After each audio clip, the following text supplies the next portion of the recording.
High fade. Tutorial. High fade daw ang gupit ni Kuya. At ito nga pala yung request niya. Kaya naman, tara, subukan natin gayahin. Ayan. Magsisimula na tayo. At number 2 guard ang ating ginamit sa may bandang itaas. Ayan. At pagkatapos nito mga kabarbers ay gagawa tayo ng guidelines gamit ang clipper. Imbes na detailer mga kabarbers, ang ginamit natin dito ay yung clipper mismo.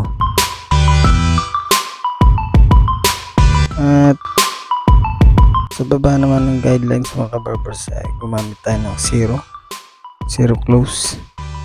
Ayan. At ayan, sa bandang itaas ulit mga kabarbers ay gumamit tayo ng 1 and 1/2 guard. Ayan, para medyo manipis naman ng konti sa taas. Eto 1/2 guard para sa guidelines, para medyo manipis ng konti yung guidelines at magpe-fade siya para matanggal na yung kanto. Ayan.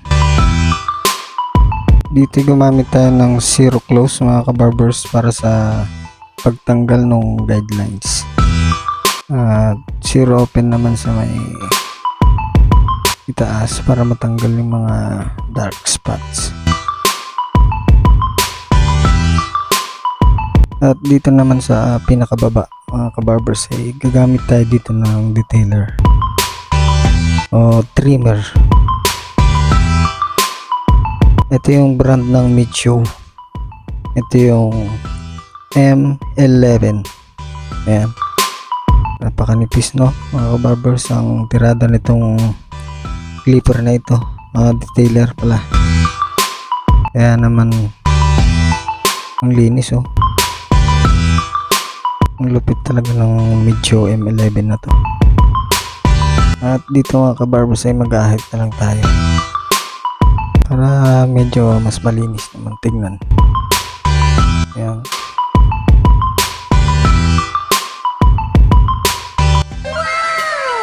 At kung mapapansin nyo mga kabarbers, hindi pa na-upload tong content natin ay meron na tayong isang viewer.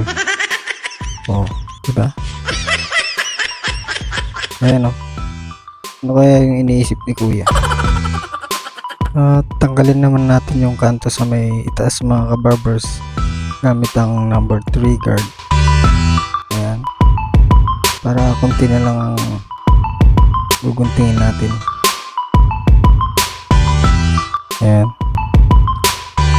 At ito na nga, ginamit na natin yung gunting at suklay para